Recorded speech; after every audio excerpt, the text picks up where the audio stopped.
트럼프가 삼성의 목을 졸랐습니다. 삼성 반도체에 150% 관세를 부과하겠습니다. 지지율 반등을 위해 한국을 제물로 삼으려 했던 트럼프. 그러나 그 오만함은 고작 48시간 만에 산산조각 나고 말았습니다. 삼성이 미국 할당 물량 50만 개를 유럽으로 보내버렸기 때문이죠.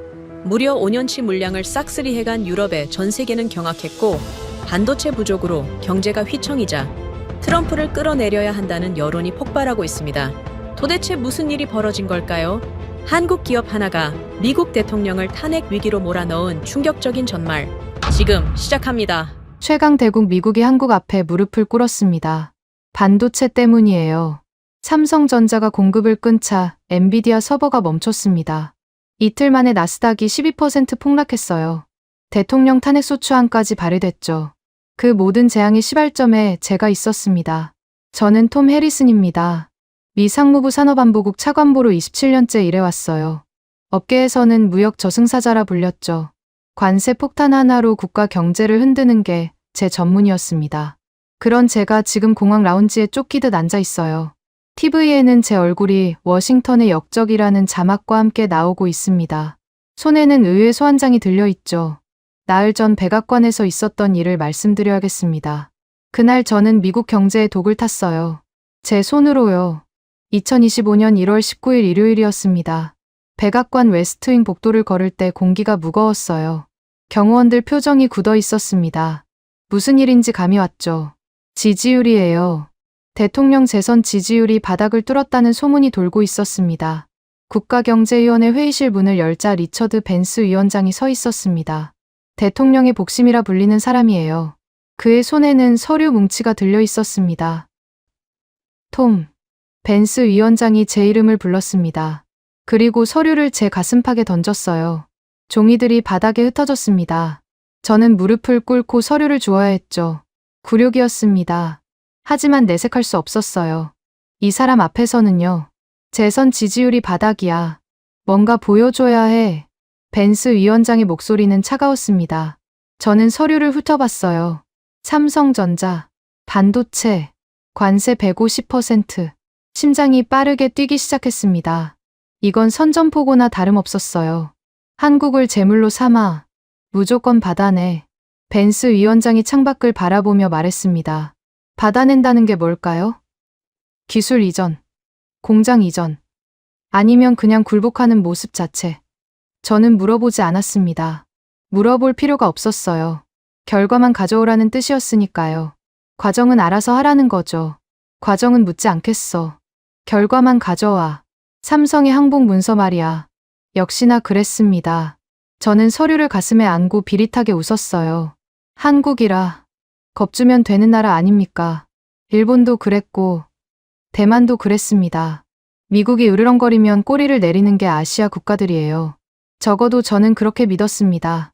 상무부로 돌아오는 차 안에서 저는 계획을 세웠습니다.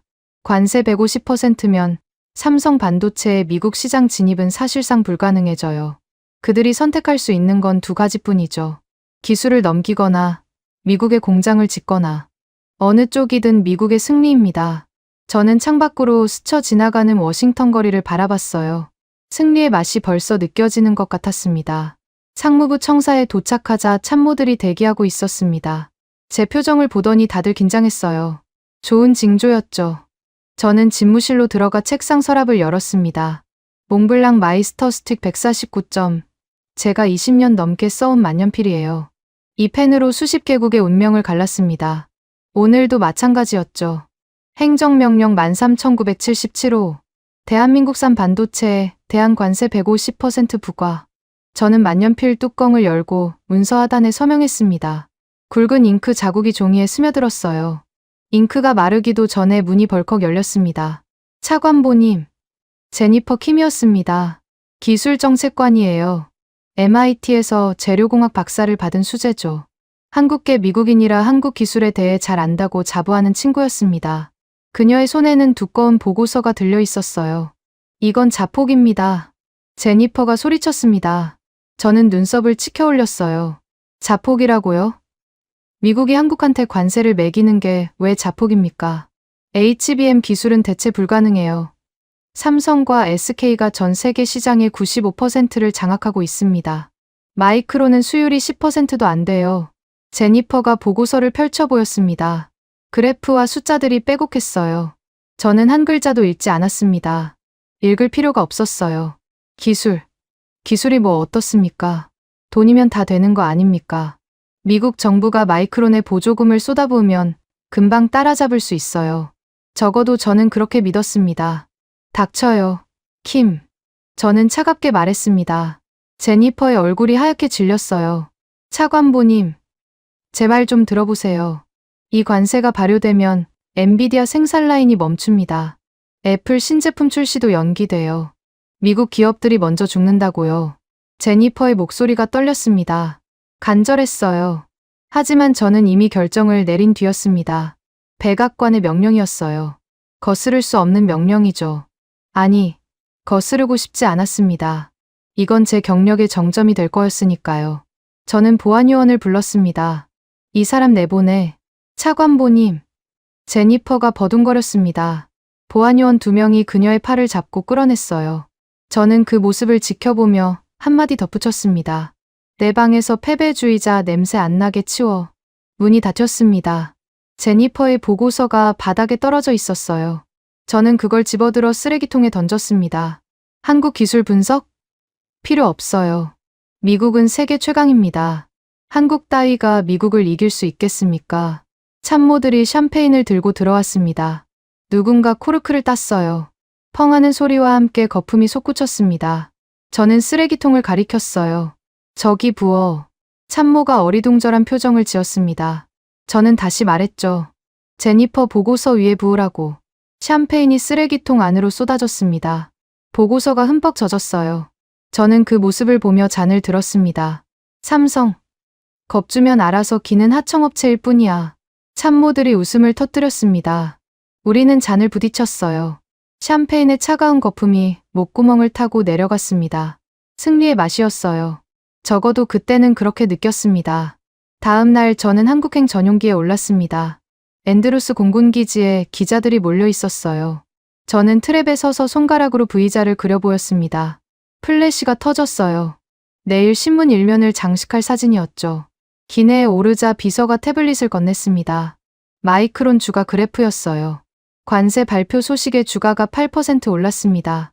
저는 흐뭇하게 웃었어요. 역시 시장은 정직합니다. 미국이 이기면 미국 기업 주가가 오르는 거죠. 당연한 이치 아닙니까? 창밖으로 워싱턴이 멀어져 갔습니다. 저는 좌석에 깊이 파묻히며 눈을 감았어요. 한국에 도착하면 삼성 본사로 직행할 겁니다.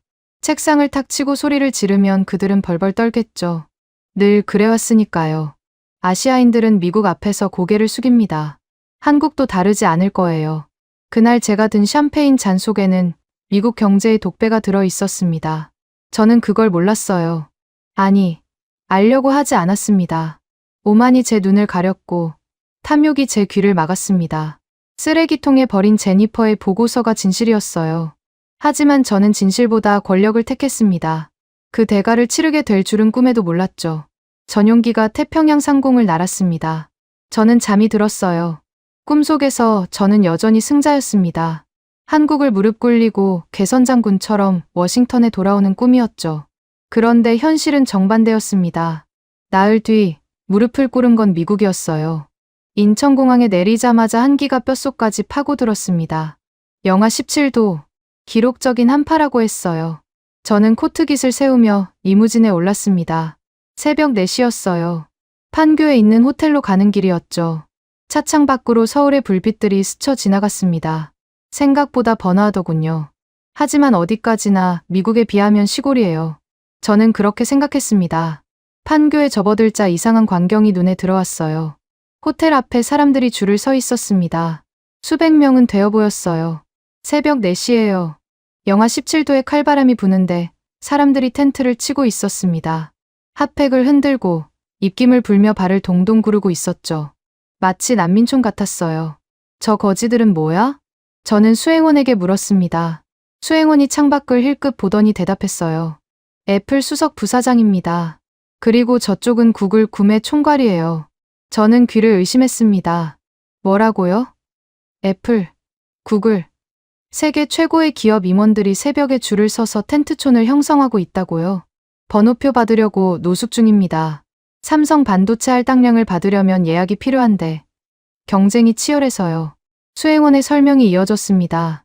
저는 코웃음을 쳤어요. 쇼하고 있네.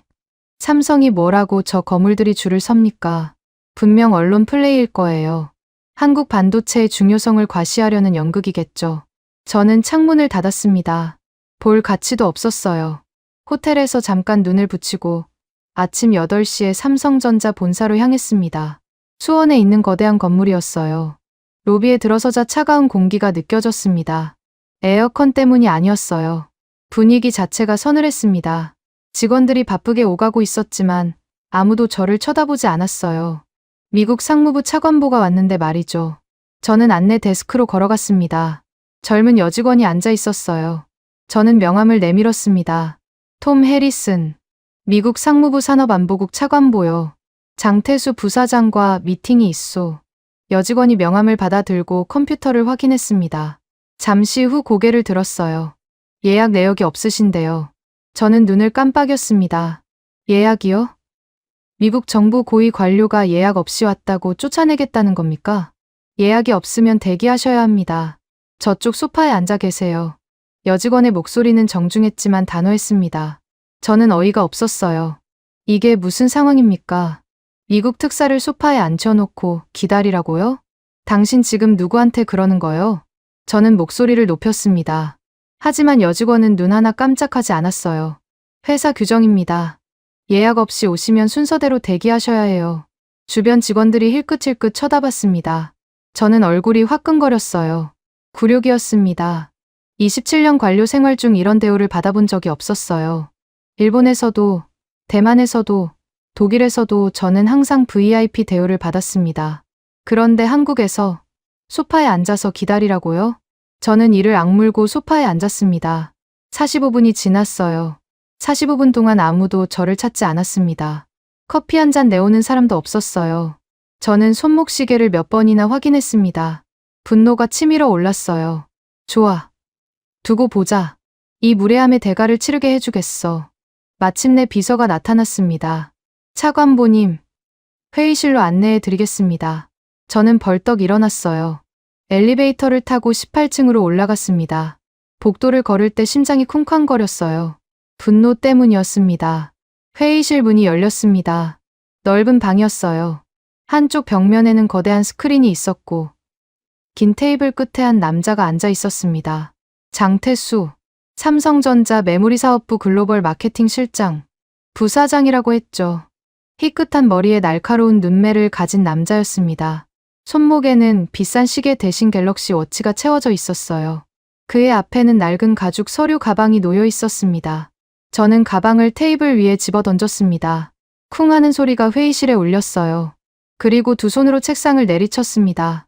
감히 미국 특사를 45분이나 기다리게 해? 제 고함이 회의실을 가득 채웠습니다. 장태수는 미동도 하지 않았어요. 눈 하나 깜짝하지 않더군요. 그 태연함이 더 열받았습니다. 관세 150% 맞고 싶어? 당장 기술 내놔. 저는 계속 소리를 질렀습니다. 얼굴이 벌겋게 달아올랐어요. 침이 튀었습니다. 장태수는 여전히 가만히 앉아 있었어요. 마치 돌부처 같았습니다. 아니, 돌부처보다 더 차가웠어요. 미국 시장에서 영원히 퇴출당하고 싶어? 대답해. 저는 테이블을 또 내리쳤습니다. 손바닥이 얼얼했어요. 하지만 장태수는 반응이 없었습니다. 대신 그가 손목에 갤럭시 워치를 만지는 게 보였어요. 무언가를 누르는 것 같았죠. 그리고 주머니에서 작은 수첩을 꺼냈습니다. 저는 계속 고함을 질렀습니다. 협박하고 욕설을 퍼부었어요. 27년간 갈고 닦은 온갖 압박 기술을 총동원했습니다. 일본 기업들은 이 정도면 벌벌 떨었어요. 대만 업체들은 눈물을 글썽이며 항복했죠. 그런데 이 한국인은요? 수첩에 뭔가를 적고 있었습니다. 발을 자를 긋는 것 같았어요. 제 욕설 횟수를 세고 있다는 걸 나중에 알았습니다. 20분쯤 지났을까요? 저는 지쳤습니다. 목이 쉬었어요. 물 한 잔 주는 사람도 없었습니다. 저는 헐떡이며 의자에 털썩 주저앉았어요. 장태수가 그제야 입을 열었습니다. 말씀 다 하셨습니까? 그의 목소리는 놀라울 정도로 차분했습니다. 마치 날씨 얘기를 하듯이 담담했어요. 저는 그 태어남에 오히려 기가 질렸습니다. 기록은 끝났습니다. 장태수가 손목시계를 가리켰어요. 녹음 버튼에 빨간 불빛이 깜빡이고 있었습니다. 저는 심장이 철렁 내려앉았어요. 녹음이라고요? 아주 생생하게 담겼군요. 장태수가 수첩을 펼쳐 보였습니다. 발을 자가 빼곡했어요. 23개.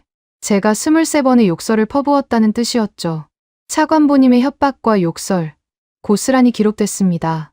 법무팀에서 아주 유용하게 쓸 겁니다. 장태수의 목소리에는 감정이 없었습니다. 분노도, 두려움도, 조롱도 없었어요.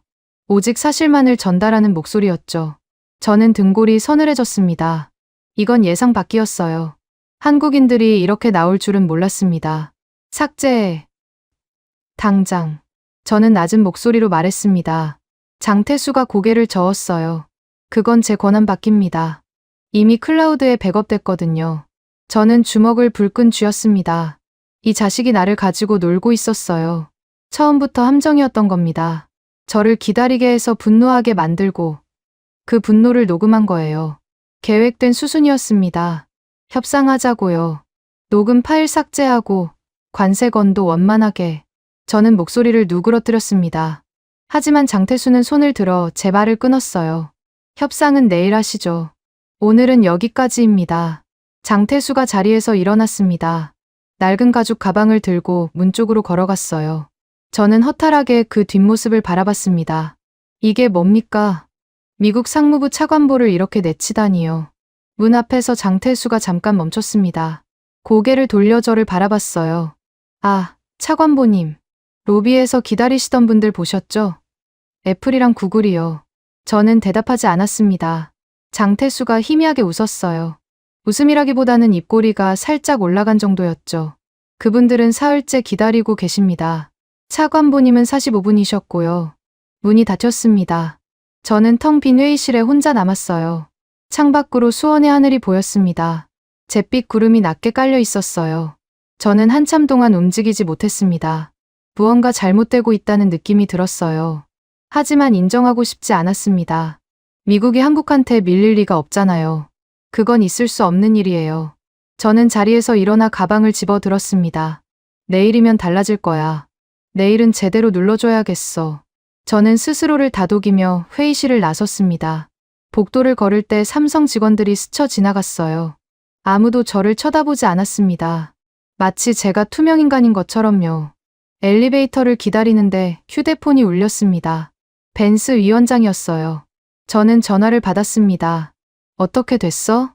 내일 본격적으로 협상합니다. 오늘은 탐색전이었어요. 거짓말이었습니다. 하지만 진실을 말할 수는 없었어요.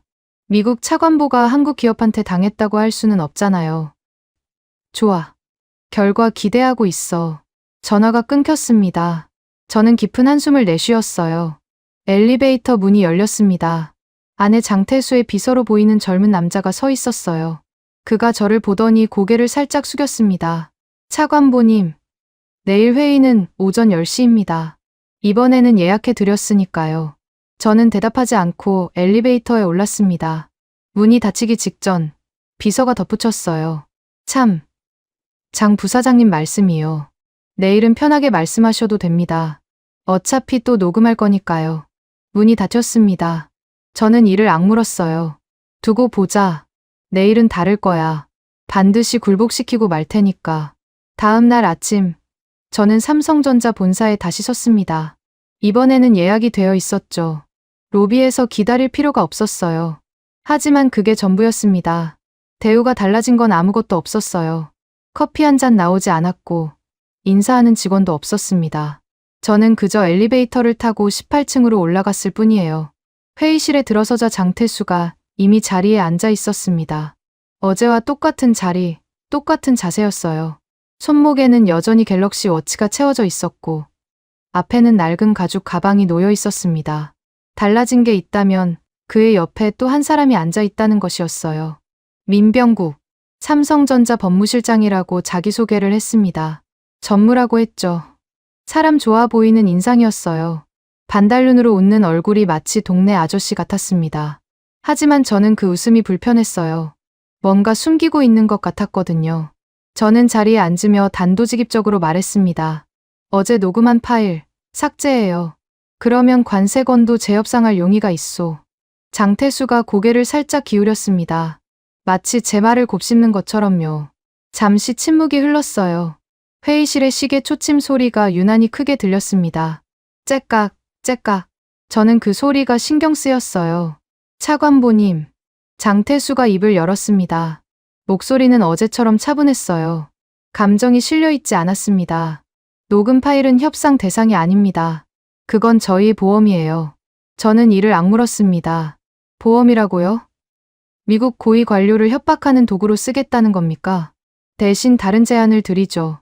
장태수가 안주머니에서 봉투 하나를 꺼냈습니다. 흰색 봉투였어요. 그가 봉투를 테이블 위로 밀었습니다. 스르륵 소리를 내며 봉투가 제 앞으로 미끄러져 왔어요. 저는 봉투를 집어 들었습니다. 안에서 문서 한 장이 나왔어요. 북미 지역 긴급수급 유예 통보서. 붉은 직인이 선명하게 찍혀 있었습니다. 저는 문서를 훑어봤어요. 법률 용어가 빼곡했습니다. 핵심은 간단했어요. 미국에 대한 반도체 공급을 중단하겠다는 내용이었죠. 이게 뭐요? 저는 문서를 흔들며 물었습니다. 장태수가 대답하지 않았어요. 대신 민병국 법무실장이 입을 열었습니다. 여전히 반달눈 웃음을 띤 채로요. 통보서입니다. 차관보님. 민병국의 목소리는 부드러웠습니다. 마치 아이에게 설명하듯이 친절했어요. 저는 그 친절함이 더 불쾌했습니다. 저희 원칙은 간단합니다. 장태수가 말을 이었습니다. 그의 눈이 저를 똑바로 바라봤어요. 차갑고 단단한 눈빛이었습니다. 48시간 내에 백악관 직인이 찍힌 관세, 철회 공문이 없으면 미주할당 물량 50만 개는 전량 글로벌 경매로 넘어갑니다. 저는 귀를 의심했습니다. 방금 뭐라고 했습니까? 48시간. 데드라인을 준다고요? 한국 기업이 미국 정부에게요? 지금 농담하는 거요? 저는 웃음이 터져 나왔습니다. 황당해서 나오는 웃음이었어요. 이건 있을 수 없는 일입니다. 한국이 미국에게 최후 통첩을 하다니요. 48시간. 감히 미국을 상대로 데드라인을 줘. 저는 문서를 집어 들었습니다. 그리고 구겼어요. 사각사각 소리를 내며 문서가 뭉쳐졌습니다. 저는 구겨진 문서를 양복 주머니에 쑤셔 넣었어요. 웃기는군. 이딴 종이 쪼가리로 미국을 겁줄 수 있을 것 같소? 장태수는 아무런 반응이 없었습니다. 눈 하나 깜짝하지 않았어요. 제가 문서를 구기든 말든 관심이 없다는 듯이요. 그 무반응이 저를 더 화나게 했습니다. 삼성이 공급을 끊으면 애플이 죽고, 엔비디아가 죽고, 미국 경제가 휘청거린다. 그렇게 생각하는 거요? 저는 테이블을 손가락으로 두드리며 말했습니다. 마이크론이 있소. 인텔도 있고, 미국은 자체 생산 능력이 있어요. 삼성 없어도 괜찮아요. 장태수가 처음으로 표정을 바꿨습니다. 입꼬리가 미세하게 올라갔어요. 웃음인지 조롱인지 알 수 없는 표정이었습니다. 마이크론이요? 장태수가 되물었습니다. 그의 목소리에 뭔가가 섞여 있었어요. 연민이었을까요? 아니면 동정이었을까요? 마이크론 HBM 수율이 얼마인지 아십니까? 저는 대답하지 않았습니다. 솔직히 몰랐어요. 그런 세부 사항까지 신경 쓸 필요가 없었거든요. 기술적인 건 부하 직원들 몫이니까요. 8%입니다. 저희는 87%고요. 장태수가 숫자를 읊었습니다. 저는 그 숫자의 의미를 바로 이해하지 못했어요. 8%와 87%. 10배 이상 차이가 난다는 건 알겠는데. 그래서 어쩌라는 건지 감이 안 왔습니다. 쉽게 말씀드릴게요. 민병국 법무실장이 끼어들었습니다. 여전히 친절한 목소리였어요. 마이크론이 저희를 대체하려면 최소 3년이 걸립니다. 그 3년 동안 엔비디아는 칩이 없어서 서버를 만들지 못하고 애플은 아이폰 생산을 멈춰야 해요. 테슬라 자율주행도 중단되겠죠. 저는 입술을 깨물었습니다. 뭔가 반박하고 싶었어요. 하지만 말이 나오지 않았습니다. 제니퍼 킴이 했던 말이 떠올랐거든요. 쓰레기통에 버린 그 보고서 말이에요. HBM은 대체 불가능하다. 그녀가 그렇게 말했었죠. 협박으로 들리시겠지만 사실을 말씀드리는 겁니다. 장태수가 자리에서 일어났습니다. 창가로 걸어가 밖을 내려다봤어요. 저희는 협박하지 않습니다. 그냥 원칙대로 할 뿐이에요. 48시간이 지나면 시스템이 자동으로 미주 할당량을 경매로 돌립니다. 저도 그걸 막을 수 없어요. 저는 자리에서 벌떡 일어났습니다. 그래서 어쩌자는 거요? 미국 정부가 48시간 안에 관세를 철회하라고? 백악관이 한국 기업한테 무릎을 꿇으라고? 장태수가 고개를 돌려 저를 바라봤습니다. 무릎 꿇으실 필요 없습니다. 그냥 원래대로 돌려놓으시면 돼요. 관세 부과 전으로요. 저는 코웃음을 쳤습니다. 원래대로 돌려놓으라고요. 그게 얼마나 어려운 일인지 이 사람은 모르는 겁니다. 대통령이 서명한 행정명령을 철회하려면 절차가 필요해요. 의회 승인도 받아야 하고 여론도 설득해야 합니다. 48시간 안에 그게 가능할 리가 없어요. 불가능해. 48시간 안에 행정명령을 철회하는 건 불가능하다고. 저는 고함에 가까운 목소리로 말했습니다. 장태수는 어깨를 으쓱했어요. 마치 그건 당신 문제라는 듯이요. 불가능하시면 어쩔 수 없죠. 저희는 원칙대로 하겠습니다. 저는 치가 떨렸습니다. 이 사람들은 진심이에요. 허세가 아니었습니다. 진짜로 공급을 끊을 작정인 거예요. 좋아. 그렇게 나오겠다 이거지? 저는 가방을 집어 들었습니다. 회의실 문을 향해 성큼성큼 걸어갔어요. 두고 보자고. 48시간 뒤에 누가 무릎 꿇는지. 저는 문고리를 잡았습니다. 그때 장태수의 목소리가 등 뒤에서 들려왔어요. 시계는 돌아가기 시작했습니다. 저는 멈췄습니다. 고개를 돌리지 않았어요. 하지만 그의 말은 계속됐습니다. 이 48시간이 차관보님 인생에서 가장 짧은 시간이 될 겁니다. 저는 대답하지 않고 문을 열었습니다. 복도로 나오는데 뒤에서 장태수의 목소리가 또 들렸어요. 하지만 이번에는 저한테 하는 말이 아니었습니다. 김 비서, 점심 메뉴는 설렁탕으로 하지. 비서가 대답하는 소리가 들렸어요. 네, 부사장님. 근처에 맛있는 집 있습니다. 저는 이를 악물었습니다. 설렁탕이라고요? 미국 상무부 차관보가 최후 통첩을 받고 나가는 마당에 점심 메뉴 타령입니까? 저는 엄청난 모욕감을 느꼈어요. 고함을 지르고 협박을 해도 꿈쩍 않더니 제가 나가자마자 점심 걱정을 하다니요. 저라는 사람이 그들에게 아무런 위협도 되지 않는다는 뜻이었습니다. 엘리베이터 안에서 저는 주머니에서 구겨진 문서를 꺼냈습니다. 펼쳐서 다시 읽어봤어요. 48시간. 북미 지역 긴급수급 유예. 글로벌 경매. 단어 하나하나가 눈에 박혔습니다. 저는 문서를 다시 구겨서 주머니에 넣었어요. 허세야. 분명 허세일 거야.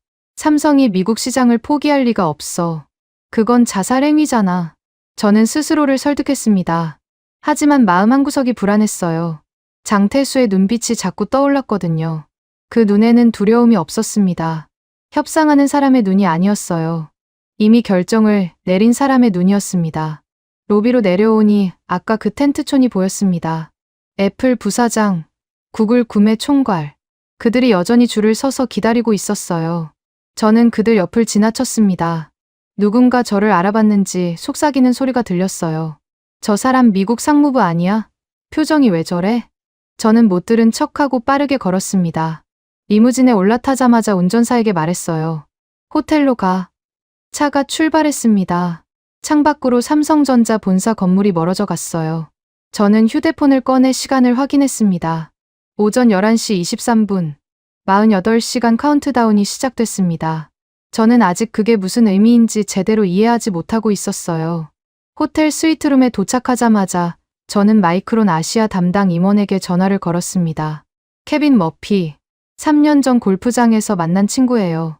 그때 제가 보조금 건으로 도와준 적이 있었죠. 이제 그 빚을 갚을 때가 됐습니다. 케빈, 지금 당장 판교로 와. 급한 일이야. 전화를 끊고 저는 미니바에서 위스키를 꺼냈습니다. 발렌타인 30년. 호텔에서 제공하는 최고급 술이었어요. 저는 잔에 위스키를 따르며 창밖을 바라봤습니다. 판교의 야경이 펼쳐져 있었어요. 고층 빌딩들에서 불빛이 반짝였습니다. 저 불빛들 중 얼마나 많은 곳이 반도체와 연결되어 있을까요? 아마 전부일 겁니다. 2시간 뒤, 케빈이 도착했습니다. 땀에 젖은 얼굴로 문을 열고 들어왔어요. 저는 소파에 앉아 위스키를 홀짝이고 있었습니다. 앉아, 케빈. 한 잔에. 저는 빈잔에 위스키를 따랐습니다. 케빈이 조심스럽게 맞은편에 앉았어요. 그의 이마에 땀방울이 맺혀 있었습니다. 긴장한 게 분명했죠. 무슨 일이십니까, 차관보님? 케빈의 목소리가 떨렸습니다. 저는 천천히 위스키 잔을 내려놓았어요. 삼성이 미국 공급을 끊겠다고 협박하더군. 48시간 안에 관세 철회하지 않으면 물량을 경매로 넘기겠대. 케빈의 얼굴이 하얗게 질렸습니다. 저는 그 반응을 보며 속으로 웃었어요. 케빈도 상황의 심각성을 아는 모양이군. 그래서 말인데, 저는 몸을 앞으로 기울였습니다. 마이크론이 대체할 수 있지. 삼성 물량을 너희가 채울 수 있잖아. 케빈이 침을 삼켰습니다. 목젖이 오르락내리락 하는 게 보였어요. 그의 손이 미세하게 떨리고 있었습니다. 위스키 잔을 잡은 손가락이 하얗게 질려 있었죠.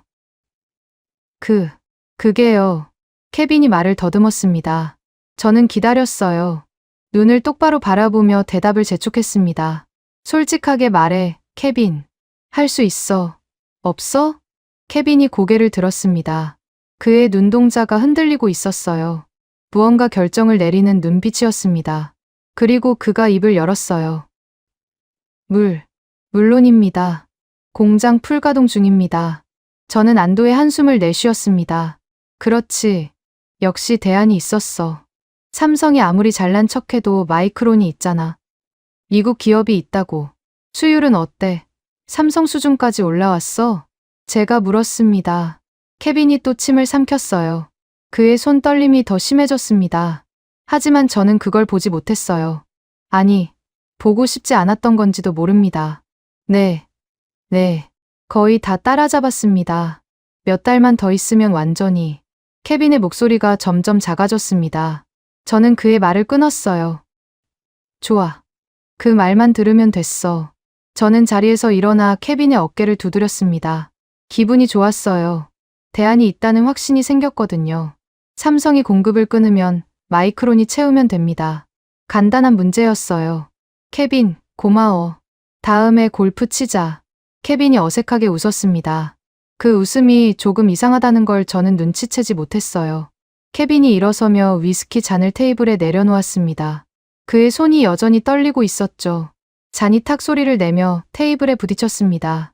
케빈이 나가고 저는 다시 소파에 앉았습니다. 휴대폰을 꺼내 보니 문자가 와 있었어요. 발신자를 확인했습니다. 제니퍼 킴. 해고된 그 기술 정책관이었어요. 저는 눈살을 찌푸렸습니다. 이 여자가 아직도 연락을 하다니. 문자 내용을 확인하지 않고 바로 수신 차단 버튼을 눌렀습니다. 패배주의자한테 들을 말은 없었어요. 저는 휴대폰을 테이블에 던지듯 내려놓았습니다. 밤 10시가 넘어서 저는 벤스 위원장에게 전화를 걸었습니다. 백악관에 보고해야 했거든요. 신호음이 2번 울리고 벤스의 목소리가 들렸습니다. 어떻게 됐어? 단도직입적인 질문이었습니다. 저는 침착하게 대답했어요.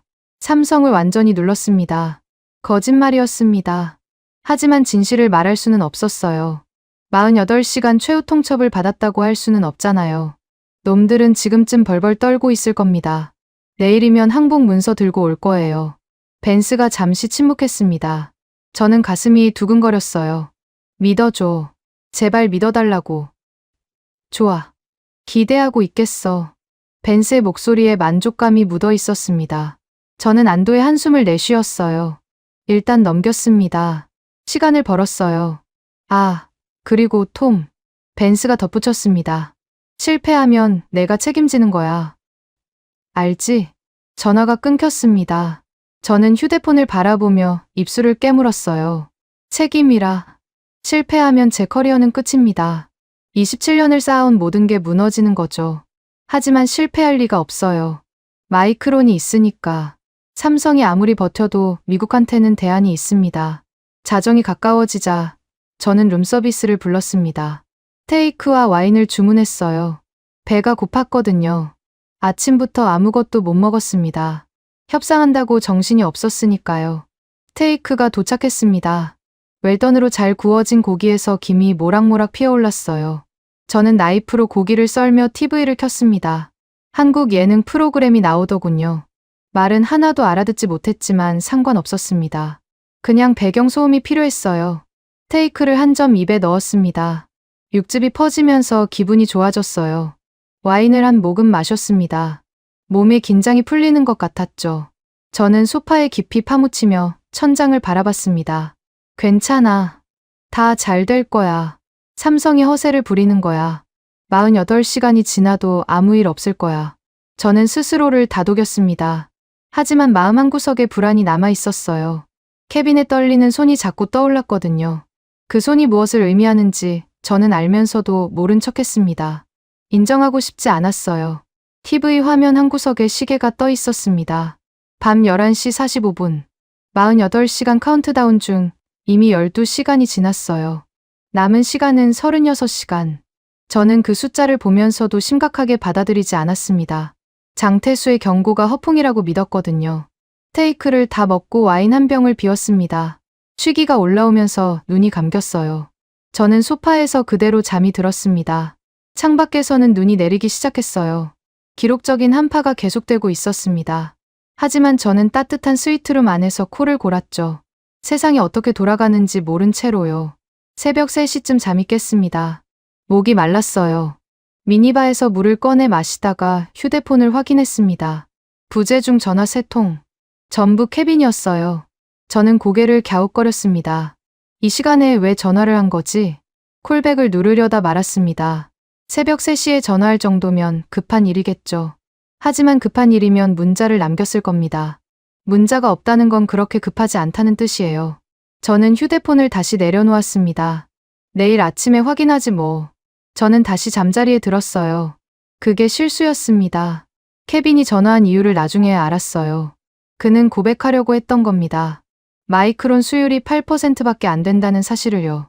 공장이 풀가동 중이라는 게 거짓말이었다는 걸요. 하지만 저는 그 전화를 받지 않았습니다. 받았어도 믿지 않았을 거예요. 저는 듣고 싶은 것만 듣는 사람이었으니까요. 아침 7시에 눈을 떴습니다. 샤워를 하고 면도를 했어요. 거울에 비친 제 얼굴을 보며 생각했습니다. 오늘이 승부의 날이야. 삼성이 항복할 거야. 반드시 그렇게 될 거야. 양복을 차려입고 넥타이를 맸습니다. 몽블랑 만년필을 양복 안주머니에 넣었어요. 오늘 이 펜으로 삼성의 항복 문서에 서명을 받을 겁니다. 저는 그렇게 믿었어요. 호텔 로비로 내려가는 엘리베이터 안에서 저는 휴대폰을 확인했습니다. 케빈의 부재중 전화가 5통으로 늘어나 있었어요. 이상하다. 뭔가 급한 일인가? 저는 전화를 걸어봤습니다. 신호음이 울렸어요. 1번, 2번, 3번. 아무도 받지 않았습니다. 엘리베이터 문이 열렸습니다. 저는 휴대폰을 주머니에 넣고 로비로 걸어 나갔어요. 리무진이 대기하고 있었습니다. 삼성 본사로 가야 했어요. 남은 시간은 24시간. 아직 충분합니다. 리무진에 오르면서 저는 케빈의 떨리는 손을 떠올렸습니다. 그 손이 왜 떨렸을까요? 저는 그때 알아챘어야 했어요. 떨리는 손은 거짓말쟁이의 손이었습니다. 두려움에 질린 사기꾼의 손이었죠. 하지만 저는 보고 싶은 것만 봤어요. 탐욕이 제 눈을 가렸고 오만이 제 귀를 막았습니다. 그 대가를 치르게 될 줄은 정말 몰랐어요. 차가 출발했습니다. 창밖으로 눈 덮인 판교의 거리가 스쳐 지나갔어요. 저는 양복 주머니에서 구겨진 문서를 꺼냈습니다. 어제 장태수가 준 통보서였죠. 48시간 내에 관세 철회. 저는 문서를 바라보며 코웃음을 쳤습니다. 허세야. 분명 허세일 거야. 문서를 다시 구겨서 주머니에 넣었습니다. 차는 삼성 본사를 향해 달렸어요. 저는 아직 몰랐습니다. 이 차가 저를 지옥으로 데려가고 있다는 거요. 삼성 본사에서 하루 종일 버텼습니다. 장태수를 만나려고 했지만 그는 나타나지 않았어요.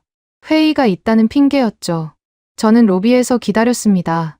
1시간, 2시간, 3시간. 해가 지고 어둠이 내렸어요. 저는 여전히 로비 소파에 앉아 있었습니다. 밤 11시가 넘어서 저는 호텔로 돌아왔습니다. 지쳐 있었어요. 아무것도 이룬 게 없었습니다. 48시간 중 36시간이 지났어요. 남은 시간은 12시간. 저는 시계를 보며 초조해지기 시작했습니다. 스위트룸에 들어서자 휴대폰이 울렸습니다. 케빈이었어요. 이번에는 받았습니다. 케빈, 왜 그래? 하루 종일 전화했잖아. 전화기 너머로 케빈의 거친 숨소리가 들렸습니다. 뭔가 이상했어요. 평소의 케빈이 아니었습니다. 차관보님, 저 고백할 게 있습니다. 케빈의 목소리가 떨렸습니다. 저는 눈살을 찌푸렸어요. 고백이라니. 무슨 고백입니까? 수율이요. 마이크론 HBM 수율이. 케빈이 말을 멈췄습니다. 저는 가슴이 철렁 내려앉았어요. 뭔가 잘못됐다는 걸 직감했습니다. 얼마야? 제 목소리가 날카로워졌습니다. 케빈이 한참 동안 대답하지 않았어요. 침묵이 길어졌습니다. 저는 참을 수가 없었죠. 케빈, 수율이 얼마냐고. 고함을 질렀습니다. 그제야 케빈이 대답했어요. 작은 목소리였습니다. 거의 속삭임에 가까웠죠. 8%입니다. 저는 귀를 의심했습니다. 8%라고요? 어제 케빈은 거의 따라잡았다고 했어요. 공장 풀가동 중이라고 했잖아요. 어제는 뭐라고 했어? 거의 다 따라잡았다며? 거짓말이었습니다. 케빈의 목소리가 끊어졌습니다. 울먹이는 것 같았어요. 보조금이 끊길까봐 사실대로 말할 수가 없었습니다. 죄송합니다. 정말 죄송합니다. 전화가 끊겼습니다. 저는 멍하니 휴대폰을 바라봤어요. 손이 떨리기 시작했습니다. 8%, 삼성은 87%라고 했죠. 10배가 넘는 차이였어요. 마이크로는 대안이 될 수 없었습니다. 처음부터 불가능한 일이었어요. 저는 소파에 털썩 주저앉았습니다. 다리에 힘이 풀렸어요. 썩은 동아줄을 붙잡고 있었던 겁니다. 케빈의 말을 믿은 제가 바보였어요. 떨리는 손을 봤어야 했습니다. 식은땀을 흘리는 얼굴을 봤어야 했어요. 하지만 저는 듣고 싶은 말만 들었습니다. 시계를 봤습니다. 밤 11시 58분. 자정까지 2분 남았어요. 48시간 데드라인이 끝나는 순간이었습니다. 저는 벌떡 일어났어요. 아직 시간이 있어. 장태수에게 연락해야 해. 협상을 해야 한다고. 휴대폰을 집어 들었습니다. 장태수의 번호를 찾았어요. 손가락이 떨려서 버튼을 누르기가 힘들었습니다. 간신히 통화 버튼을 눌렀어요. 신호음이 울렸습니다. 1번, 2번, 3번. 아무도 받지 않았습니다. 저는 다시 걸었어요. 또 받지 않았습니다. 3번, 4번, 5번. 전화기를 붙들고 계속 걸었지만 장태수는 받지 않았어요. 시계가 자정을 가리켰습니다. 2025년 1월 21일 화요일 00시 00분 00초. 48시간이 끝났어요. 그 순간 휴대폰이 미친 듯이 진동하기 시작했습니다. 알림음이 연달아 울렸어요. 띵, 띵, 띵, 띵. 멈추지 않았습니다. 저는 화면을 봤어요. 이메일 알림이 폭주하고 있었습니다. 계약 해지 통보, 물량 배정 취소, 긴급 경고, 우선 협상권 소멸. 메일함이 순식간에 붉은색으로 도배됐어요. 읽지 않은 메일이 50개, 70개, 100개. 숫자가 계속 올라갔습니다. 저는 이메일 하나를 열어봤어요. 삼성전자 공급관리팀에서 온 메일이었습니다. 제목은 북미 지역 할당량 재배정 통보. 내용은 간단했어요. 귀사의 우선 협상권이 소멸되었음을 알려드립니다. 해당 물량은 글로벌 경매로 전환됩니다. 심장이 쿵쾅거렸습니다. 이건 진짜야. 허세가 아니었어. 장태수는 진심이었던 거야. 저는 휴대폰을 움켜쥐고 호텔 로비로 뛰어내려갔어요. 로비에 도착하니 누군가 서 있었습니다. 민병국이었어요. 삼성전자 법무실장. 어제 회의실에서 봤던 반달륜 웃음의 남자였죠. 그가 저를 보며 고개를 숙였습니다. 차관보님, 기다리고 있었습니다. 저는 헐떡이며 그에게 다가갔어요. 장태수 부사장 어딨소? 당장 만나야겠소. 민병국이 손에 들고 있던 태블릿 PC를 제 눈앞에 내밀었습니다. 화면에 붉은 글자가 전멸하고 있었어요. QOTA DLETED. 할당량 삭제. 저는 그 글자를 멍하니 바라봤습니다. 믿을 수가 없었어요. 정말로 삭제된 겁니까? 통보 드립니다. 민병국이 안경을 고쳐 쓰며 말했습니다. 목소리는 여전히 부드러웠어요. 마치 아이에게 동화책을 읽어주듯이 친절했죠. 계약서 제7조 사망에 의거하여 소버린 리스크가 발생했습니다. 저는 그의 말을 이해하지 못했어요. 소버린 리스크가 뭡니까? 무슨 소리를 하는 겁니까? 쉽게 설명드릴게요. 민병국이 태블릿을 내리며 말했습니다. 소버린 리스크란 국가 차원의 정책 리스크를 말합니다. 미국 정부가 관세 150%를 부과했죠. 그 순간 귀국은 저희에게 리스크 국가가 됐습니다. 저는 이를 악물었어요. 이게 무슨 궤변입니까? 그래서 어쩌자는 거요? 계약서 조항에 따라 리스크 국가에 대한 공급 우선권은 자동 소멸됩니다. 민병국이 다시 태블릿을 들어 보였습니다. 화면에 계약서 조항이 떠 있었어요. 제7조 사망. 소버린 리스크 발생 시일의 우선 협상권은 즉시 소멸되며 해당 물량은 글로벌 경매로 전환된다. 저는 그 조항을 노려봤습니다. 언제 이런 조항이 들어갔습니까? 제가 알기로 미국과 삼성의 계약서에 이런 조항은 없었어요. 이건 작년에 갱신된 계약서입니다. 민병국이 제 생각을 읽은 듯 말했어요. 미국 측 담당자가 꼼꼼히 읽지 않으셨나 보군요. 저는 할 말을 잃었습니다. 담당자가 누구였죠? 아마 제 부하 직원이었을 거예요. 그 직원이 이 조항을 놓친 겁니다. 아니, 저도 마찬가지였어요. 계약서를 제대로 읽어본 적이 없었으니까요. 기술적인 건 부하들 몫이라고 생각했습니다. 귀하의 우선 협상권은 방금 소멸했습니다. 민병국이 태블릿을 내리며 선언했습니다. 그의 목소리에는 감정이 없었어요. 사형 선고를 내리는 판사처럼 담담했죠. 이 과정은 불가역적입니다. 되돌릴 수 없어요. 불가역적. Irreversible. 그 단어가 제 뇌리에 박혔습니다. 되돌릴 수 없다고요? 협상의 여지도 없다는 겁니까? 잠깐만요. 저는 손을 들어 민병국의 말을 끊었습니다. 협상하자고요. 관세 철회할 수 있소. 백악관에 연락하면. 저는 휴대폰을 꺼냈습니다. 벤스 위원장에게 전화해야 했어요. 지금 당장 관세를 철회하라고 해야 합니다. 버튼을 눌렀어요. 신호음이 울렸습니다. 아무 소리도 들리지 않았습니다. 저는 휴대폰을 확인했어요. 통화 연결 중이라고 떠 있었습니다. 하지만 신호음이 없었어요. 전화가 먹통이었습니다. 네트워크 문제인 것 같군요. 민병국이 말했습니다. 여전히 반달눈으로 웃고 있었어요. 저희 시스템이 미국 측 접속을 일시적으로 제한했거든요. 보안상의 이유로요. 저는 그를 노려봤습니다. 접속을 제한했다고요? 이게 무슨 짓입니까? 불법 아니오? 통신을 차단하다니. 불법이 아닙니다. 민병국이 고개를 저었어요. 저희 사내 네트워크에서 일어나는 일이니까요. 차관보님께서 저희 건물 밖으로 나가시면 정상적으로 통화하실 수 있습니다. 저는 이를 악물었습니다. 함정이었어요. 처음부터 계획된 일이었습니다. 저를 48시간 동안 끌어들이고 데드라인이 지나는 순간 모든 걸 끊어버린 거예요. 장태수 부사장 만나게 해주시오. 저는 낮은 목소리로 말했습니다. 민병국이 고개를 저었어요. 장 부사장님은 지금 다른 미팅 중이십니다. 독일에서 오신 분들과요. 독일이라고요? 저는 심장이 철렁 내려앉았습니다. 설마 미국 물량을 독일에게 넘기려는 겁니까? 죄송합니다만. 민병국이 태블릿을 가방에 넣으며 말했습니다. 미국행 버스는 방금 떠났습니다. 그가 저를 바라봤어요. 반달눈 웃음이 사라지고 차가운 눈빛만 남아 있었습니다. 다음 차는요? 기약이 없네요. 민병국이 고개를 숙이고 돌아섰습니다. 저는 그의 뒷모습을 멍하니 바라봤어요. 다리에 힘이 풀렸습니다. 로비 소파에 털썩 주저앉았어요. 휴대폰 화면을 봤습니다. 알림이 계속 쏟아지고 있었어요.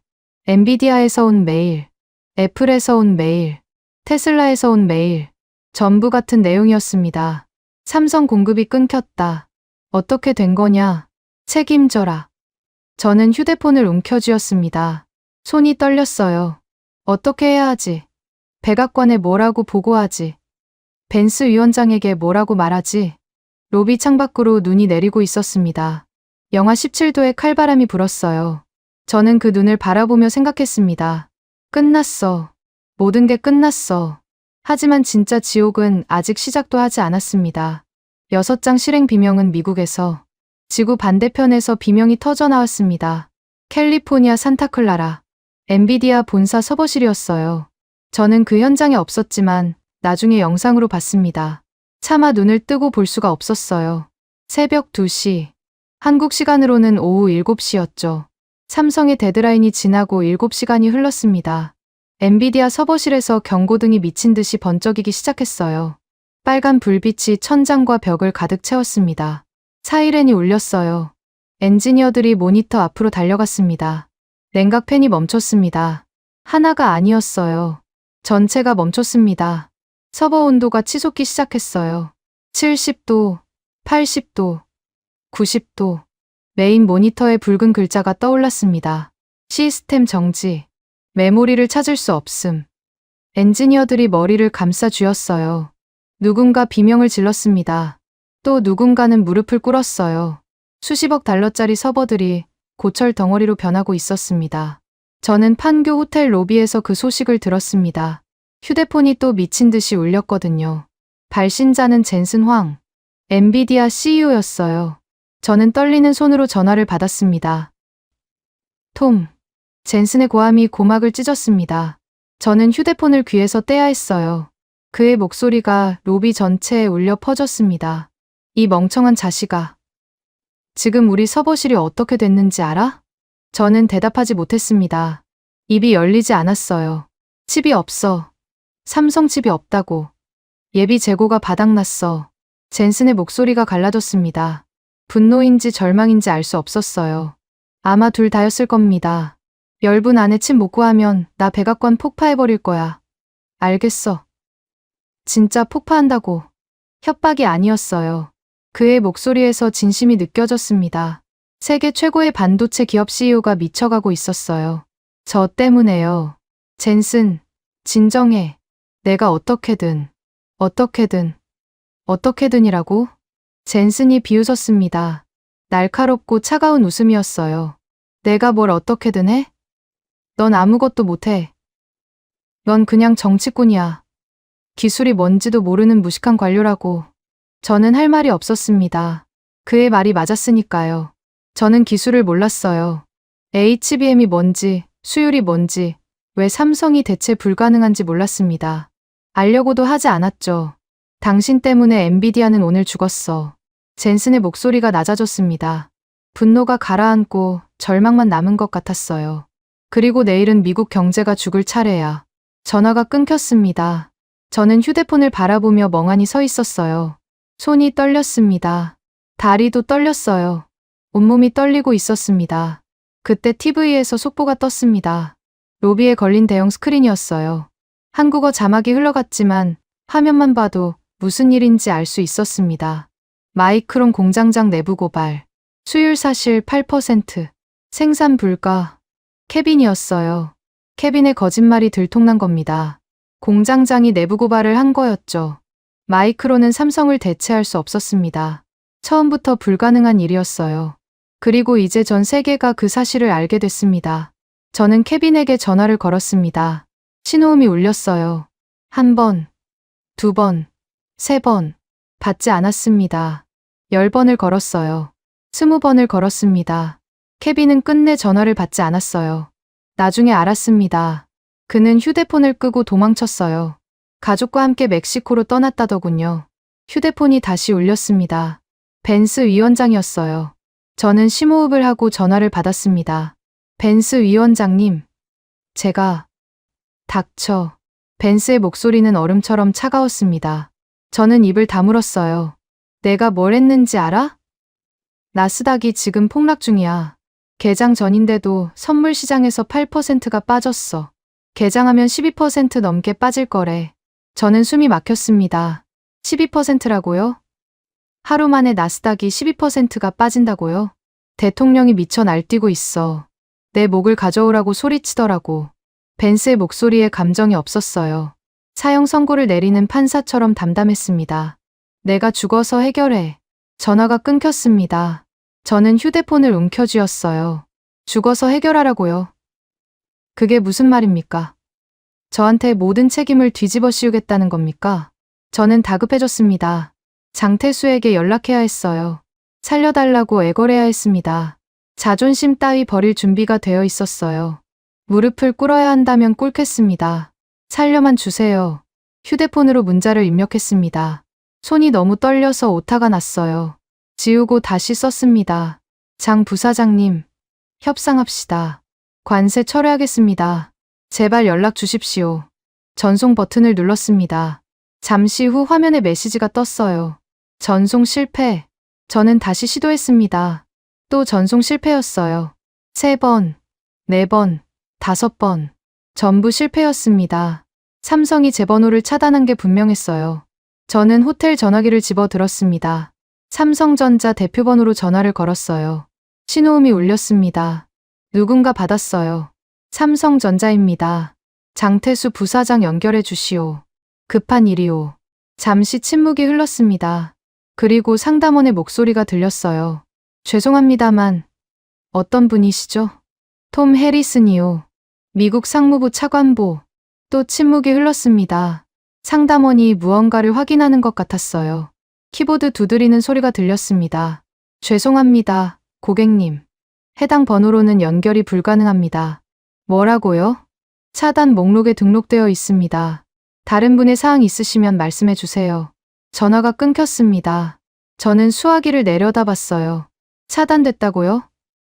미국 상무부 차관보가 삼성전자로부터 차단을 당했다고요? 저는 수화기를 내려놓았습니다. 로비 소파에 털썩 주저앉았어요. 천장을 바라봤습니다. 형광등 불빛이 눈을 찔렀어요. 머리가 텅 비어 있었습니다. 아무 생각도 나지 않았어요. TV에서 또 속보가 나왔습니다. 미국 증시 개장. 나스닥 급락세. 화면에 빨간 숫자들이 쏟아졌어요. 마이너스 9%, 마이너스 10%, 마이너스 11%. 숫자가 계속 떨어졌습니다. 애플 주가 15% 하락, 엔비디아 주가 22% 하락, 테슬라 주가 18% 하락. 화면에 뜨는 모든 숫자가 빨간색이었어요. 미국 경제가 피를 흘리고 있었습니다. 저는 양복 안주머니에서 몽블랑 만년필을 꺼냈습니다. 20년 넘게 함께한 펜이었어요. 이 펜으로 수십 개국의 운명을 갈랐습니다. 관세를 매기고, 제재를 가하고, 기업을 무너뜨렸죠. 저는 이 펜이 권력의 상징이라고 믿었어요. 하지만 지금은요? 이 펜은 제 무덤을 판 삽이었습니다. 사흘 전 이 펜으로 관세 명령서에 서명했어요. 그 서명이 미국 경제를 무너뜨렸습니다. 저는 만년필을 손에 쥐고 쓴웃음을 지었어요. 이 펜이 나를 찔렀군. 저는 혼잣말을 했습니다. 아무도 듣는 사람이 없었어요. 로비에는 저 혼자뿐이었습니다. 새벽 3시에 판교, 호텔 로비. 미국 상무부 차관보가 혼자 앉아 만년필을 바라보고 있었어요. 이게 제 꼴이었습니다. 휴대폰에 또 알림이 떴습니다. CNN 속보였어요. 제목만 봐도 심장이 떨렸습니다. 젠슨 황 엔비디아 CEO. 긴급 기자회견 예정. 저는 TV 화면을 바라봤습니다. 잠시 후 젠슨 황이 나타났어요. 트레이드마크인 가죽 재킷을 입고 있었습니다. 하지만 얼굴은 평소와 달랐어요. 눈이 충혈되어 있었고 표정이 굳어 있었습니다. 오늘 엔비디아는 사상 최악의 위기를 맞았습니다. 젠슨의 목소리가 떨렸습니다. 삼성전자의 반도체 공급이 중단되면서 우리 서버 생산이 전면 중단됐습니다. 기자들이 술렁였어요. 카메라 플래시가 터졌습니다. 이 사태의 원인은 명확합니다. 젠슨이 카메라를 똑바로 바라봤어요. 마치 저를 쏘아보는 것 같았습니다. 미국 정부가 멍청해서 다 망했습니다. 전 세계 생중계에서요. 저는 고개를 떨궜습니다. 이제 끝이었어요. 모든 게 끝났습니다. 날이 밝았습니다. 눈부신 아침 햇살이 창문으로 쏟아졌어요. 저는 한숨도 자지 못했습니다. 로비 소파에서 밤을 새웠어요. 양복은 구겨지고 넥타이는 풀어헤쳐져 있었습니다. 거울에 비친 제 모습은 처참했어요. 눈 밑에 다크서클이 짙게 내려앉았고 수염이 거칠게 자라 있었습니다. 저는 비틀거리며 일어났습니다. 삼성 본사로 가야 했어요. 직접 찾아가서 빌어야 했습니다. 전화가 안 되면 얼굴을 들이밀어야죠. 자존심 따위 이미 버렸습니다. 살아남는 게 먼저였어요. 호텔 밖으로 나오자 칼바람이 얼굴을 핥히었습니다. 영하 17도. 숨을 쉴 때마다 폐가 얼어붙는 것 같았어요. 저는 리무진도 부르지 않고 뛰기 시작했습니다. 삼성 본사까지 걸어서 20분 거리였어요. 뛰면 10분이면 됩니다. 거리에는 사람들이 없었습니다. 너무 추웠거든요. 저는 혼자 달렸어요. 구두가 미끄러졌습니다. 눈이 쌓인 보도블록 위에서 몇 번이나 넘어질 뻔했어요. 하지만 멈추지 않았습니다. 멈추면 끝이었어요. 삼성 본사 정문이 보였습니다. 저는 숨을 헐떡이며 달려갔어요. 정문 앞에 검은 세단 여러 대가 줄지어 서 있었습니다. 독일 국기가 달린 차들이었어요. 저는 발걸음을 멈췄습니다. 독일. 왜 독일 차가 여기에 있지? 정문 경비원이 저를 막아섰습니다. 방문 목적이 어떻게 되십니까? 저는 헐떡이며 대답했어요. 톰 해리슨이요. 미국 상무부 차관보. 장태수 부사장 만나러 왔소. 경비원이 무전기로 뭔가를 확인했습니다. 잠시 후 고개를 저었어요. 죄송합니다. 면회 불가로 등록되어 계십니다. 저는 이를 악물었습니다. 면회 불가라고요? 저를 문전박대하겠다는 겁니까? 긴급한 일이요. 제발 연결만 해주시오. 저는 소리쳤습니다. 경비원의 표정이 굳어졌어요. 다른 경비원 2명이 다가왔습니다. 저를 막으려는 거였죠. 그때 본사 정문이 열렸습니다. 사람들이 걸어 나왔어요. 앞에 선 사람은 장태수였습니다. 그의 옆에는 민병국 법무실장이 있었어요. 그리고 그들 뒤에 낯선 남자가 따라오고 있었습니다. 백발의 서양인이었어요. 덩치가 크고 얼굴이 붉었습니다. 두꺼운 코트를 입고 있었는데 손에는 두툼한 서류 뭉치가 들려 있었어요. 그가 저를 보더니 걸음을 멈췄습니다. 오, 이게 누구야? 그가 영어가 아닌 서툰 한국어로 말했습니다. 독일식 억양이 강하게 묻어 있었어요. 미스터 톰 아니요? 미국 차관보. 저는 그를 바라봤습니다. 누구지? 어디서 본 것 같은데. 그때 장태수가 소개했어요. 카라인츠 회장입니다. 폭스바겐 그룹 이사회 의장이시죠. 폭스바겐. 독일 자동차 회사. 저는 그제야 깨달았습니다. 독일이 움직인 거예요. 미국이 빠진 자리를 독일이 채우려는 겁니다.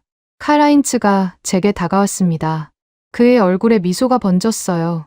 승리자의 미소였습니다. 고마워요, 미스터 톰. 그가 손에 든 서류 뭉치를 흔들었습니다. 계약서였어요. 방금 서명을 마친 것 같았습니다. 미국이 포기해줘서 정말 고마워요. 저는 치가 떨렸습니다. 이 자가 저를 비웃고 있었어요. 독일 놈이 미국을 비웃다니. 저는 주먹을 불끈 쥐었습니다. 뭐라고 했소? 사실대로 말한 거요. 카라인츠가 어깨를 으쓱했어요. 비즈니스는 타이밍이잖소. 미국이 삼성을 걷어차줘서 우리가 기회를 잡은 거요. 저는 장태수를 돌아봤습니다. 그가 제 시선을 받아냈어요. 표정은 여전히 무덤덤했습니다. 장 부사장, 잠깐 얘기 좀 합시다. 저는 애걸하듯 말했습니다. 목소리가 떨렸어요. 자존심고 뭐고 남아있지 않았습니다. 관세 철회할게요. 백악관에 연락해서 당장 철회하겠습니다. 제발 물량만 돌려주시오. 장태수가 고개를 살짝 기울였습니다. 마치 신기한 구경거리를 보는 것 같은 눈빛이었어요. 각서 쓸게요. 문서로 남기겠습니다. 원하시는 조건 다 맞춰드릴게요. 저는 거의 매달리다시피 했습니다. 한 발짝 다가갔어요. 장태수의 코트 자락을 붙잡을 뻔했습니다. 하지만 민병국이 그 사이에 끼어들었어요. 차관보님. 민병국의 목소리는 여전히 부드러웠습니다. 반달륜 웃음도 그대로였죠. 잠시 이쪽으로 오시죠. 민병국이 저를 본사 로비 안으로 안내했습니다. 로비 안쪽에 대형 모니터가 있었어요. 그가 리모컨을 눌렀습니다. 화면이 켜졌어요. 화면에 표가 떠올랐습니다. 삼성전자 반도체 공급 현황이었어요. 국가별로 할당량이 표시되어 있었습니다. 미국 칸을 봤어요. 숫자가 0이었습니다. 그 옆에 빨간 글씨가 적혀 있었어요. 독일 완판. 저는 그 글씨를 멍하니 바라봤습니다. 완판이라고요? 미국 물량을 독일이 전부 가져갔다고요? 독일 정부가 50조 원 현금으로 5년치 생산분을 선점했습니다. 민병국이 설명했어요. 어젯밤 독일 총리가 긴급 재가를 내렸거든요. 카라인츠 회장이 전세기 타고 날아왔습니다. 그리고 방금 서명을 마쳤어요. 저는 말을 잃었습니다. 50조 원. 5년치. 독일이 그 짧은 시간에 이 모든 걸 결정했다고요? 미국 몫은 없습니다. 민병국이 담담하게 말했어요. 저희도 어쩔 수 없었습니다. 독일이 현금을 들고 왔는데 거절할 이유가 없잖아요. 저는 고개를 돌렸습니다. 로비 유리문 너머로 카라인츠가 보였어요. 그가 장태수와 악수를 나누고 있었습니다. 환하게 웃고 있었어요. 승리자의 웃음이었습니다. 휴대폰이 울렸습니다. 저는 화면을 봤어요. 속보 알림이었습니다. 나스닥 12% 대폭락. 2008년 금융위기 이후 최악의 하루. 심장이 쪼그라드는 것 같았습니다. 12%. 하루 만에 12%가 빠졌어요. 삼성 공급 중단 소식 때문이었습니다. 미국 증시가 녹아내리고 있었어요. 또 알림이 떴습니다. 애플, 아이폰 신제품 출시 무기한 연기 발표. 그리고 또 하나. 테슬라, 자율주행 개발 일시 중단 선언. 알림이 쏟아졌습니다. 멈추지 않았어요. 미국 기업들이 줄줄이 쓰러지고 있었습니다. 삼성칩 없이는 아무것도 할 수 없었거든요. 저는 휴대폰을 움켜쥐었습니다. 손이 떨렸어요. 차관보님, 민병국의 목소리가 들렸습니다. 저는 고개를 들었어요. 그가 저를 바라보고 있었습니다. 여전히 반달눈 웃음을 띠고 있었어요. 하지만 그 웃음이 달라 보였습니다. 연민이 담긴 것 같았어요. 돌아가시죠. 여기서 더 하실 일은 없습니다. 저는 아무 말도 하지 못했습니다. 민병국의 말이 맞았어요. 더 이상 할 수 있는 게 없었습니다. 협상은 끝났어요. 아니, 협상 자체가 처음부터 없었습니다. 저는 그냥 놀아난 거예요. 로비 밖으로 나왔습니다. 칼하인츠가 검은 세단에 타고 있었어요. 차 창문이 내려갔습니다. 그가 저를 보며 손을 흔들었어요. 늦었소, 친구. 그의 목소리가 들렸습니다. 비즈니스는 타이밍이오. 덕분에 독일 자동차는 날개를 달았소. 창문이 올라갔습니다. 검은 세단이 출발했어요. 독일 국기가 펄럭였습니다. 저는 그 차가 사라질 때까지 멍하니 서 있었어요. 바람이 불었습니다. 칼바람이 뼛속까지 파고들었어요. 저는 몸을 떨었습니다. 추위 때문만은 아니었어요. 두려움 때문이었습니다. 앞으로 어떻게 될지 모르겠다는 두려움이요. 휴대폰이 또 울렸습니다. 벤스 위원장이었어요. 저는 전화를 받았습니다. 내일 워싱턴으로 돌아와. 벤스의 목소리는 차가웠습니다. 의회 청문회가 열려. 내가 증인으로 소환됐어. 저는 눈을 감았습니다. 청문회라. 모든 책임을 제게 뒤집어 씌우려는 거군요. 알겠습니다. 저는 힘없이 대답했어요. 전화가 끊겼습니다. 저는 휴대폰을 주머니에 넣었습니다. 삼성 본사 건물을 올려다봤어요. 거대한 유리 외벽이 햇살을 반사하고 있었습니다. 눈이 부셨어요. 저는 고개를 숙였습니다. 이 건물이 미국을 이겼어요. 아니, 제가 진 겁니다. 오만과 무지가 저를 이 자리에 세웠습니다. 호텔로 돌아가는 길, 저는 혼자 걸었습니다. 눈 덮인 거리가 텅 비어 있었어요. 아무도 없었습니다. 저는 그 정막 속에서 생각했어요. 이게 내 인생의 끝인가?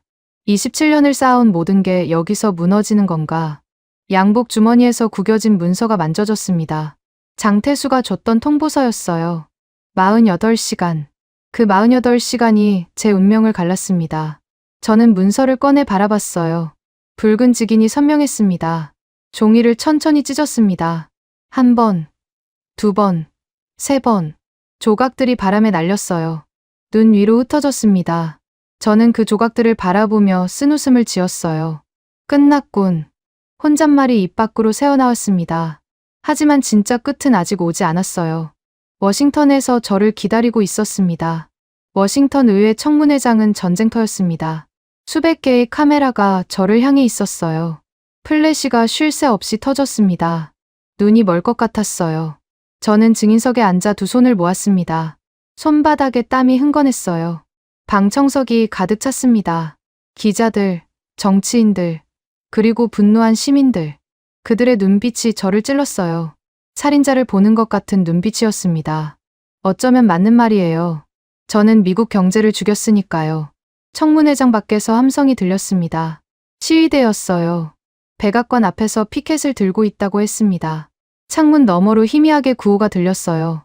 뭐라고 외치는지 정확히 알아듣지 못했지만 분노만큼은 선명하게 느껴졌습니다. 의장이 의사봉을 두드렸습니다. 탕, 탕. 청문회장이 조용해졌어요. 저는 숨을 깊이 들이쉬었습니다. 이제 시작이에요. 증인 톰 해리슨. 먼저 선서하시기 바랍니다. 저는 일어섰습니다. 오른손을 들었어요. 진실만을 말할 것을 맹세합니다. 목소리가 떨렸습니다. 저는 다시 자리에 앉았어요. 의장이 서류를 뒤적였습니다. 증인은 지난 1월 19일 대한민국산 반도체에 관세 150%를 부과하는 행정명령에 서명했습니다. 맞습니까? 맞습니다. 그 결과 나스닥이 12% 폭락하고 주요 기업들의 생산이 중단됐습니다. 이에 대해 어떻게 생각하십니까?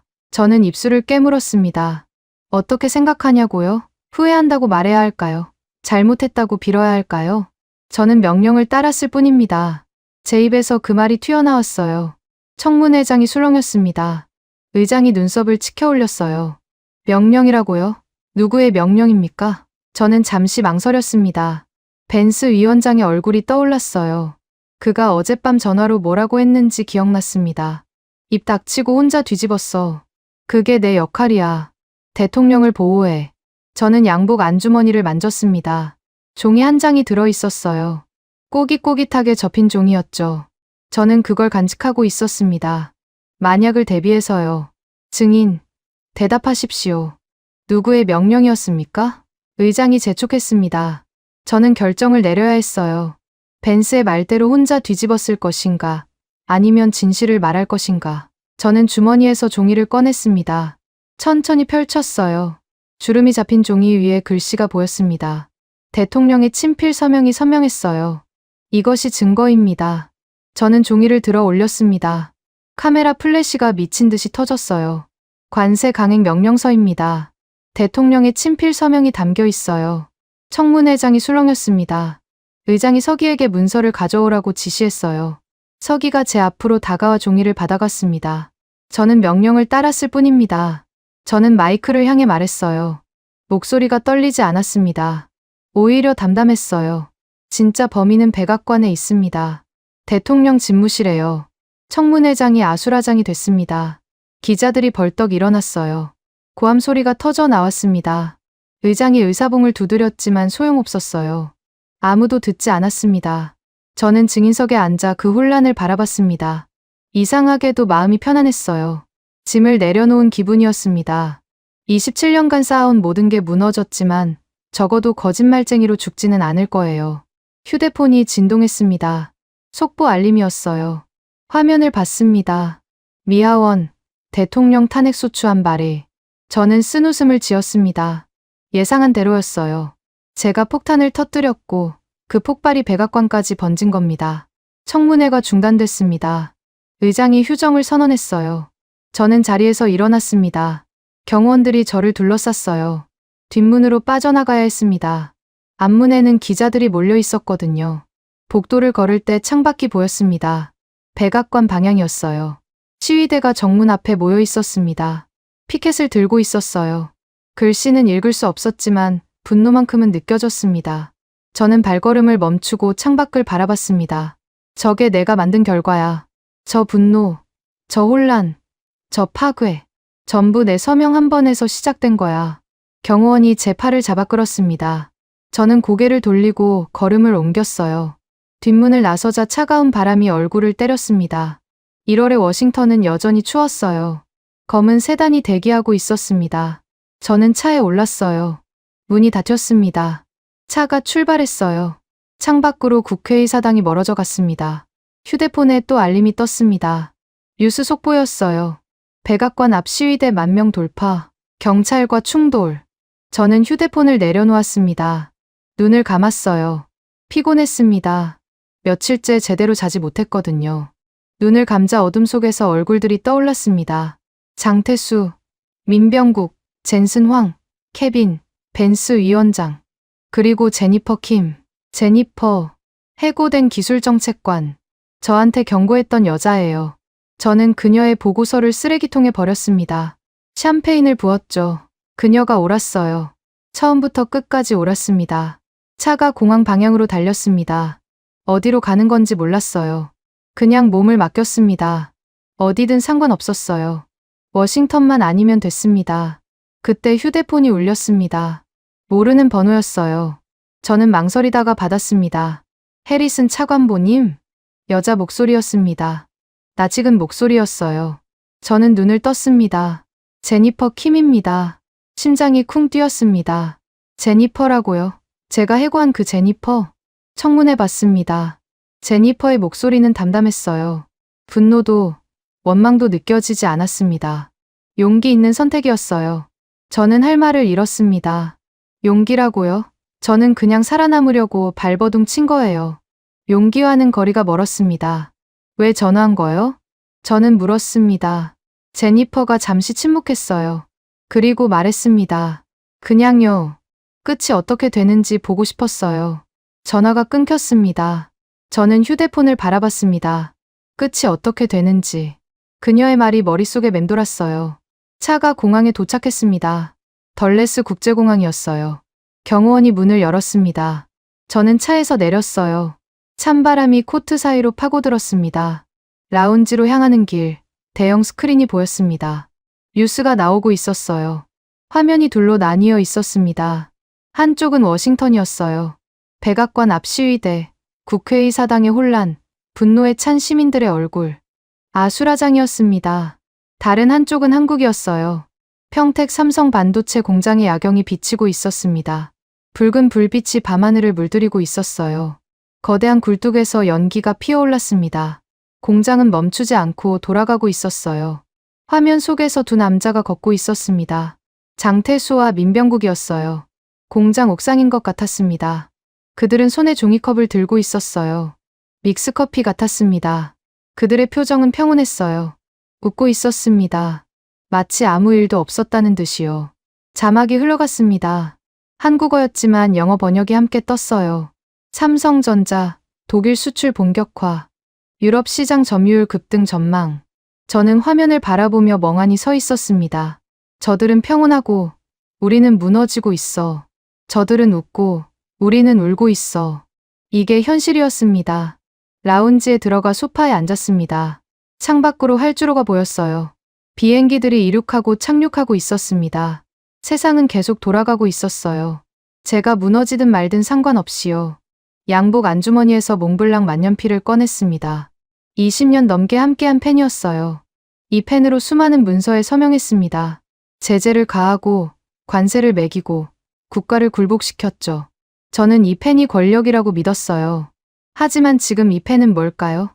그냥 쇠조각이에요. 아무런 힘도 없는 쇠조각. 저는 만년필을 손에 쥐고 쓴웃음을 지었습니다. 우리는 호랑이의 코털을 건드렸어. 혼잣말이 입 밖으로 새어나왔어요. 그리고 호랑이는 포효조차 없이 조용히 미국의 숨통을 끊어버렸지. 저는 만년필을 테이블 위에 내려놓았습니다. 더 이상 필요 없. 이 펜으로 서명할 문서는 남아있지 않았습니다. 제 커리어는 끝났어요. 27년이 물거품이 됐습니다. 창밖을 바라봤습니다. 해가 지고 있었어요. 워싱턴의 하늘이 붉게 물들었습니다. 마치 피처럼요. 미국 경제가 흘린 피처럼요. 휴대폰에 마지막 알림이 떴습니다. 대통령 긴급 기자회견 예정. 탄핵 관련 입장 발표. 저는 알림을 끄고 눈을 감았습니다. 더 이상 보고 싶지 않았어요. 듣고 싶지도 않았습니다. 그냥 잠들고 싶었어요. 깨어나면 이 모든 게 꿈이었으면 좋겠다고 생각했습니다. 하지만 꿈이 아니었어요. 현실이었습니다. 제가 만든 현실이요. 라운지에 불이 하나둘 꺼졌습니다. 밤이 깊어지고 있었어요. 저는 소파에 몸을 묻고 천장을 바라봤습니다. 형광등 불빛이 희미하게 깜빡였어요. 어딘가에서 비행기 엔진 소리가 들렸습니다. 누군가는 떠나고 누군가는 도착하겠죠. 세상은 멈추지 않아요. 저 혼자 멈춰 있을 뿐입니다. 저는 눈을 감았습니다. 어둠 속에서 장태수의 얼굴이 떠올랐어요. 그의 마지막 말이 귓가에 맴돌았습니다. 시계는 돌아가기 시작했습니다. 이 48시간이 차관보님 인생에서 가장 짧은 시간이 될 겁니다. 그의 말이 맞았어요. 48시간이 제 인생을 끝냈습니다. 아니, 제가 제 인생을 끝낸 거예요. 오만과 무지로요. 밤이 깊어갔습니다. 워싱턴의 혼란은 계속됐어요. 하지만 지구 반대편 평택에서는 공장이 멈추지 않고 돌아가고 있었습니다. 붉은 불빛이 밤하늘을 밝히며요. 그게 답이었어요. 기술이 답이었습니다. 정치가 아니라 기술이요. 저는 그걸 너무 늦게 깨달았습니다. 지금까지 대한민국의 감동을 전하는 감동유나였습니다. 대한민국의 기적 같은 이야기 다음에 또 들려드리겠습니다. 선배님들, 좋은 하루 되세요.